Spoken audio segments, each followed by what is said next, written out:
Olá, eu sou Larissa Rosseto. No Nesp Notícias desta quarta-feira, 15 de agosto, uma entrevista ao vivo com Carlos Pittoli. Em pauta, a instalação da Comissão da Verdade em Bauru. E mais... Exposição relembra os tempos da ditadura. Comissão da Anistia reconhece os erros do passado. E apesar da municipalização, dívida do Hospital de Base fica com o Estado.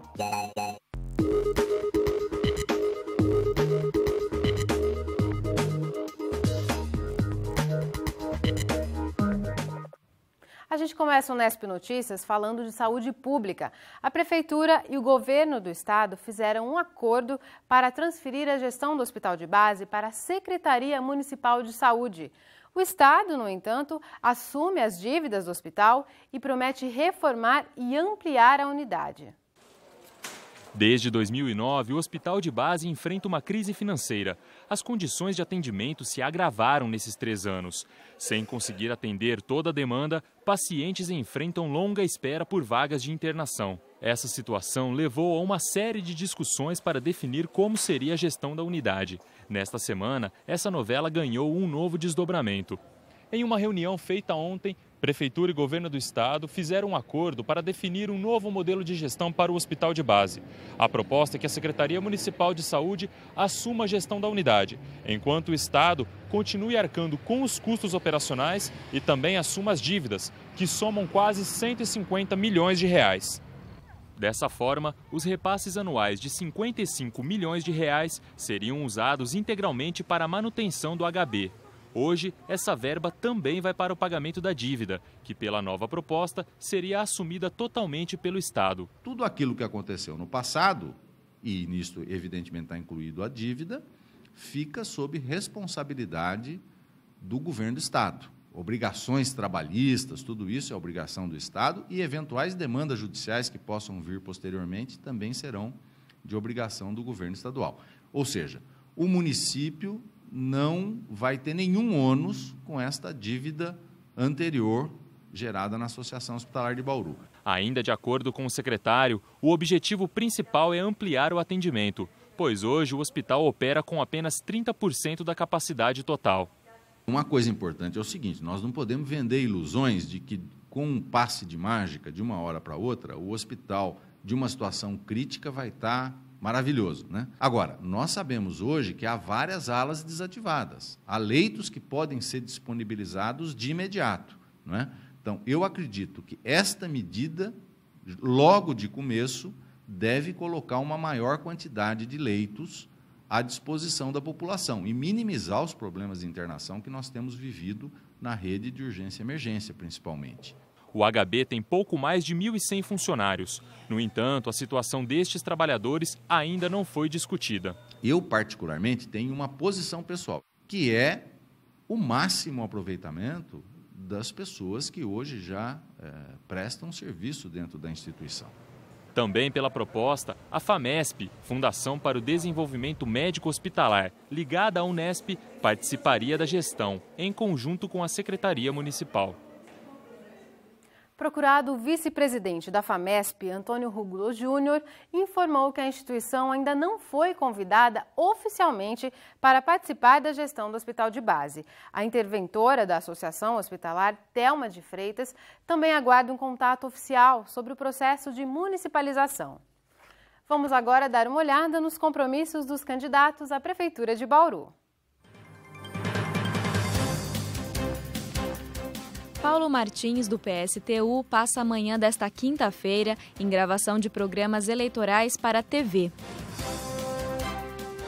Clodoaldo Gazeta, do PV, visita a Feira do Jardim Bela Vista às 9 da manhã. Às 10 é a vez do Jardim Pagani. Durante a tarde, o candidato grava propaganda eleitoral para a rádio e às 8 da noite faz ajustes nos programas eleitorais para a televisão. Os candidatos Rodrigo Agostinho, do PMDB, e Chiara Ranieri, do Democratas, não divulgaram a agenda de campanha.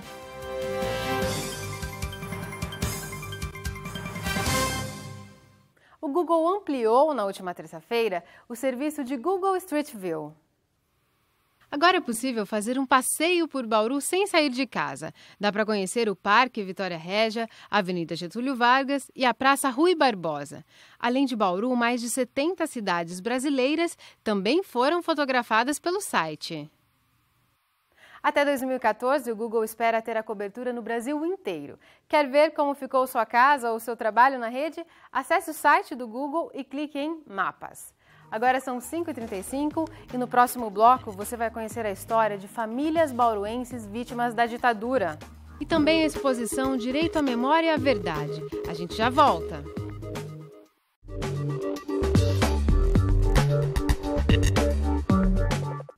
Quem sai cedinho de casa e só volta à noite sofre com a variação térmica em Bauru. Temperatura baixa pela manhã e à noite e alta no meio do dia. E a previsão é de que continue assim até domingo. Céu aberto e tempo seco em todo o estado de São Paulo. A previsão é de que as temperaturas continuem elevadas pelo menos até o fim de semana. Em Bauru, a quarta-feira mantém a tendência dos últimos dias, de calor e baixa umidade do ar. Agora, por exemplo, está em apenas 27%. A velocidade dos ventos é de 8 km por hora. Hoje, os termômetros chegaram a marcar 28 graus no início da tarde. A temperatura permanece estável para amanhã. A máxima prevista para Bauru e Piratininga é de 28 graus. Em Agudos, fica em 26. Chegou a hora de saber as oportunidades de concurso com o VUNESP Informa. Fique ligado!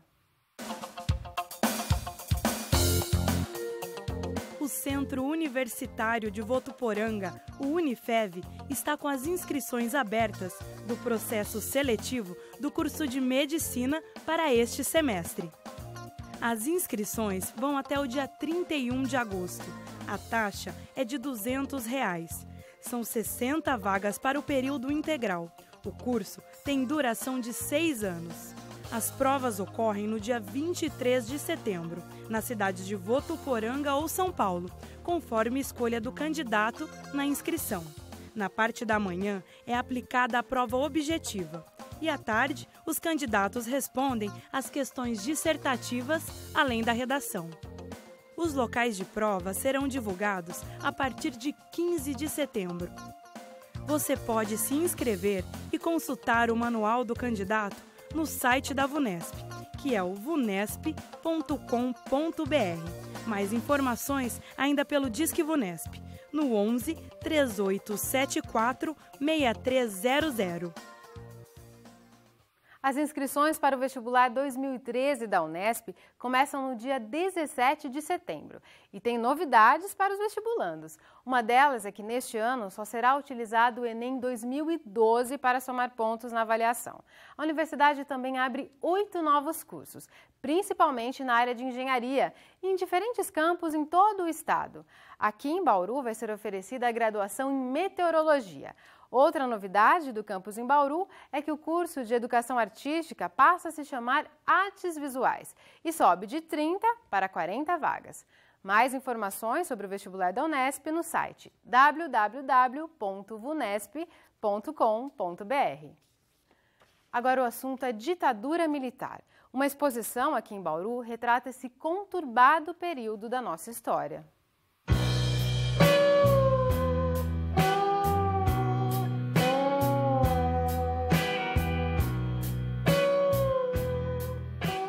A mostra Direito à Memória e à Verdade traz imagens da ditadura militar, um dos momentos mais importantes da história recente do nosso país. São 28 painéis com informações sobre os principais episódios da ditadura, desde o golpe até as diretas já. Quem viveu na época tem a chance de relembrar, e quem é jovem, a oportunidade de aprender. A gente às vezes tem uma ilusão de que o Brasil tem um período histórico pacífico e ele é muito sangrento. E sendo os direitos humanos um dos temas transversais previstos no nosso currículo, nós achamos importante trabalhar com os nossos alunos e também com os nossos professores esse período da ditadura militar.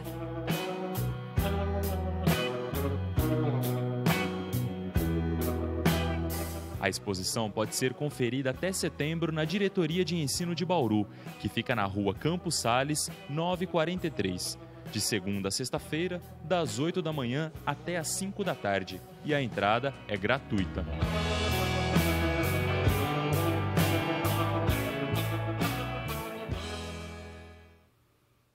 Pois é, a ditadura deixou marcas e o Ministério da Justiça tem ações por todo o país para tentar reparar parte dessa nossa triste história recente. Aqui na cidade, casos de presos políticos da ditadura militar foram julgados pela Comissão de Anistia. As famílias têm direito a indenizações, porém, o mais importante é o Estado reconhecer o erro. O documento do DOPS José Carlos tinha apenas 4 anos de idade em 1964, período em que o Brasil vivia sob a ditadura militar. Nesse ano, ele viu seu pai, o ferroviário José Leite, ser preso por 29 dias. O fato de uma criança ver o pai preso atrás de uma unidade de grades, em volta um monte de militares armados, uma repressão pura, né? Que criança não podia entrar, tinha que entrar acompanhado, não tinha liberdade para nada. A família de José Leite é de Presidente Prudente, interior de São Paulo. E os anos seguintes ao da sua prisão foram difíceis para a sua família. Que eu lembro, meu pai brigando, lutando, tentando sobreviver, tentando dar uma educação para a gente, porque logo em seguida meu pai foi demitido da Sorocabana, logo em 64. Ele, graças a amigos, ele conseguiu um emprego numa empresa de adubos na época, mas essa empresa faliu, meu pai ficou praticamente sem nada novamente. Se iniciou todo um processo de vida, um processo de reestruturação. Com a Constituição de 1988, todos os crimes cometidos durante a ditadura militar foram perdoados.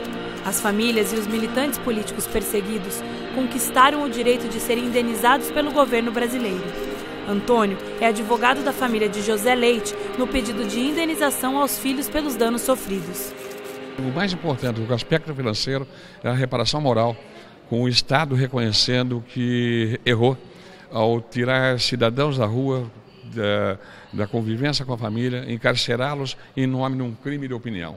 Eles foram presos por crime de opinião, ou seja, pensavam diferente dos militares.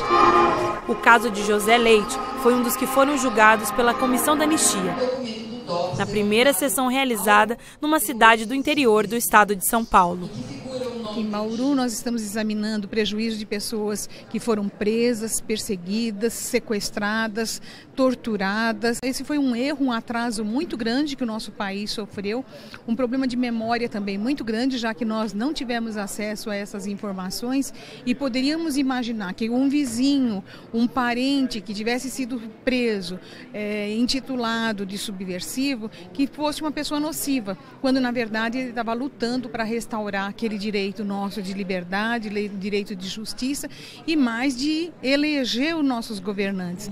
Conselheiros do Ministério da Justiça viajam pelo país com a caravana da anistia. Eles julgam processos de indenização a perseguidos políticos. E nós que temos tantas dificuldades no nosso imaginário de ver como se realiza a justiça e temos alguns padrões que muitas vezes não correspondem ao padrão da cultura brasileira, não fazemos a ideia correta do que é o Estado brasileiro se dirigir até o cidadão e pedir desculpa pelos erros praticados. Zuleide é a esposa do ferroviário Arcôncio Pereira. Ele morou em Bauru desde a década de 30 até a sua morte em abril deste ano. Ele foi preso 4 vezes na cidade durante a ditadura.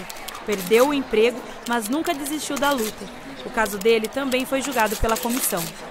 Eu gostaria que ele estivesse aqui, mas como Deus não permitiu, então a gente se sente muito feliz de estar resolvendo esse problema dele, que de tantos anos de luta, que ele lutou muito para ver se conseguia receber essa indenização e não foi possível. Eu me sinto assim feliz. Ainda que muitos anos tenham se passado, essas famílias ainda se emocionam ao reviver a história. Uma das coisas que meu pai deixou de ensinamento para nós foi que nunca a gente cultivasse raiva, ódio, qualquer tipo de coisa. Que ele falava que o direito de justiça estava lá em cima. E aqui em Bauru, uma comissão da verdade municipal já está em funcionamento. Esse é o assunto da nossa entrevista com Carlos Pittoli, que você confere a seguir, agora às 5h46. Mande suas perguntas pelo telefone 3103-6161 ou pelo e-mail unespnoticias@tv.unesp.br.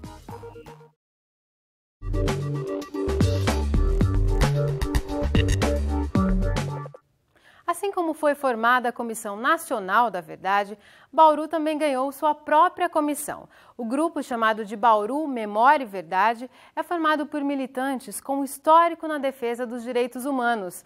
O trabalho será desenvolvido em conjunto com a Comissão de Direitos Humanos, Cidadania e Legislação, que já constava na estrutura da Câmara Municipal. Recebemos em nosso estúdio agora o secretário-geral da Comissão da Verdade em Bauru, Carlos Roberto Pittoli. Carlos, muito obrigada por sua presença aqui no Unesp Notícias. Eu é que agradeço.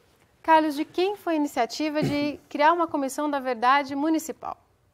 Bom, em princípio, a Comissão Municipal, ela acaba sendo fruto da Comissão Nacional, da Comissão Estadual e do direito que nós brasileiros temos, né, de acessar a verdade de fato ocorrida durante um período de tempo no nosso país, buscar trazer para a memória documentos, fatos, acervos importantes para dar ao nosso povo o conhecimento da realidade que nós vivemos durante um longo período de tempo aqui. Esse trabalho é um trabalho árduo, sério, que não funciona se não contar com o apoio de entidades como a Unesp, vocês, na TV Unesp, e do próprio povo em geral. Então nós vamos precisar muito que as pessoas que têm material em casa, cartas relativas a um passado mais recente até, falando sobre a situação do povo, cartas de um para outro comunicando prisões, arbitrariedades, jornais antigos, de colecionadores, livros, fotos, o que nós tivermos, nós vamos amealhar esse acervo na medida do possível para formalizarmos o que eu falei com o professor Clodoaldo da Unesp e um dos membros da Comissão da Verdade de Bauru, que o que nós queremos formalizar efetivamente é permitir que esses documentos se transforme numa leitura fácil, razoável, para todo o povo, para saberem que nós tivemos arbitrariedades brutais, né? Muitas mortes, torturas. Carlos, você faz parte do grupo Bauru Memória e Verdade. O grupo é formado por você e mais 6 voluntários. Exatamente. E vocês vão trabalhar conjuntamente com a comissão que já existe na Câmara. Existe uma comissão na Câmara de Direitos Humanos, Cidadania e Legislação Participativa. A Câmara de Bauru ela tem dificuldades regimentais para criar, com o nome comissão, um outro grupo qualquer. Então, comissão é um termo limitado para uso no regimento. E para transformar tudo isso demandaria muito tempo. Então nós optamos por, junto com o vereador Roque José Ferreira, a gente optou por colocar o nome do grupo de trabalho Bauru Memória e Verdade. Na realidade, nós somos a Comissão de Verdade, né, do nosso município. Todo mundo vai conhecer por Comissão de Verdade. A Comissão da Verdade. Vamos levar esse material daqui, fazer um intercâmbio muito grande com as comissões de verdade já instituídas, como na UAB Seção São Paulo, a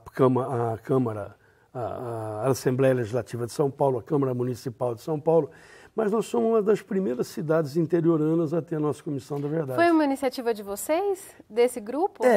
Na verdade, há pouco tempo, de abril para maio, nós tivemos a 2ª jornada de Direitos Humanos aqui em Bauru. Realizada aqui na Unesp, né? Exatamente, o Observatório de Estudos de Direitos Humanos da Unesp, onde tem aí a presença mais marcante do professor Clodoaldo Meneghello Cardoso. Esse trabalho que foi desenvolvido por ele foi de uma grandiosidade imensa. Clodoaldo é hoje, eu reputo, uma das pessoas que mais tem trabalhado no sentido de divulgar a verdade aqui na nossa região. ele faz um trabalho brilhante junto à diretoria de ensino, que se tornou uma parceira muito importante. E aí vocês propuseram na Câmara, então? Aí existe uma outra coisa. O Observatório de Estudos de Direitos Humanos teve como parceiro principal uma organização não governamental chamada Bauru, Nossa Memória Ninguém Apaga. Nossa Memória Ninguém Apaga, esse é o nome correto. E esse trabalho, desenvolvido por várias pessoas, dentre elas, capitaneando esse trabalho, Antônio Pedroso Júnior, ele conseguiu vamos dizer assim, uma divulgação muito ampla e, consequência dessa divulgação, nós trouxemos a Comissão Nacional da Anistia para Bauru, não é verdade? E trouxemos o deputado Adriano Diogo, que é o presidente da Comissão Estadual da Verdade. Conversando com o Roque José Ferreira, vereador, presidente da Comissão de Direitos Humanos da Câmara Municipal, nós traçamos a necessidade e montamos esse arcabouço para essa comissão vingar, ser constituída e podemos começar a trabalhar efetivamente e sob um amparo legal. Explica para a gente, Carlos, a comissão ela não vai investigar, ela não tem poder de julgar, o objetivo é levantar as informações? Nós vamos investigar. Mas não punir ninguém. Isso faz parte da lei. Não é pretensão nossa. Aliás, o mote principal da comissão, da lei que cria a Comissão Nacional da Verdade, é que nós não tenhamos que agir, nós não vamos agir, nunca agiremos com ódio, com revanchismo, com o rigor desnecessário. Agora, o que acontece é que nós vamos investigar, nós vamos procurar pessoas para depor, para contar suas histórias, nós vamos atrás de documentações. E, evidentemente, nós vamos descobrir casos de graves infrações ao direito humano aqui na nossa cidade. Não só esses casos notórios, como a gente citou aí na matéria. Eu gosto de ressaltar, quando eu converso sobre isso, o seguinte. Nós temos em Bauru situações gritantes de arbítrio durante o período da ditadura, do golpe de 64, a ditadura de 64. Até 85. Nós temos situações difíceis, que eu não gostaria de comentar agora, porque nós estamos levantando esses dados, né? Mas nós vamos levantar esses dados com toda certeza. Por quê? Nós sabemos que em Bauru existem muitos militantes de oposição à ditadura, que foram da resistência à ditadura. O Carlos foi um deles e lutou de dentro do Exército, né? Eu era terceiro sargento do Exército. Combateu a ditadura de dentro das Forças Armadas. Eu fui da 2ª Companhia de Polícia do Exército em São Paulo, servi antes com o capitão Lamarca no 4º Regimento de Infantaria, éramos da mesma organização. Quer dizer, vivenciou toda essa história, né? Toda essa história, fui preso, torturado, como todo mundo, e era o que acontecia mesmo, né? Tive sorte de não ser assassinado, muitos o foram, muitos tiveram seus corpos recolhidos pelas famílias e puderam dar um fim decente e justo, né, a esses mortos. Mas nós ainda temos mais de uns 170 militantes no Brasil que foram assassinados e não encontrados os corpos desses militantes. E é uma situação constrangedora. Porque mesmo na barbárie pior do que o Império Romano, por exemplo, a morte de Cristo, normal para aquele império, e terminada. A morte acertou, devolve o corpo à família para ser dado o fim que todos fazem no mundo. O ser humano é assim. Um mínimo de dignidade, né? Poder velar ninguém esses aceita corpos. Que alguém da família morra e não possa ser enterrado. Nós temos, inclusive, uma lei que declara morto o desaparecido, né? Para fins de direito, para ele poder acertar a sua situação com o imposto de renda, Receita Federal, com a família, liberar a esposa e cuidar de aquelas coisas todas normais que a legislação abarca, que ela pega. Mas nós temos que resolver isso. E temos coisas que aconteceram e que nos deixam bastante constrangidos e temerosos de que isso volte a acontecer num futuro. Então, por isso, buscar a verdade, tirar a máscara do rosto. E eu digo, eu era do Partido Comunista, eu fui da VPR, fui preso, eu falo isso. Agora, tem que ter julgamento para dizer Coronel Carlos Brilhante Ustra é torturador. Por que ele não assume e diz, eu fui torturador, eu assassinei, eu ocultei cadáveres? Eles não têm a hombridade, porque não tem mesmo hombridade, né? De dizer, de falar sobre isso. E aí a comissão vai trazer essas histórias à tona. A comissão tem que trazer à tona. E quem quiser colaborar, Carlos, é só procurar a Comissão da Justiça na Câmara? Procura a Comissão de Direitos Humanos na Câmara, que são os vereadores Roque, o Paulo Eduardo e o vereador Fabiano Mariano. Eles vão receber as informações, vão anotar dados, endereços, contatos, e a Comissão da Verdade nossa vai contatar a pessoa. Se for necessário, manteremos sigilo, porque a lei também nos faculta isso. Teremos depoimentos que serão públicos porque a pessoa quer e nós vamos torná-los públicos. Vamos gravar, vamos filmar, vamos reduzir a termo esses depoimentos. E nós vamos acompanhar esse trabalho. Muito obrigada, Carlos. Nós é que temos que agradecer e a verdade no país vai agradecer. O povo brasileiro agradece o que vocês estão fazendo. Com certeza. O Unesp Notícias de hoje fica por aqui. A gente volta amanhã às 5h30 da tarde. Tchau!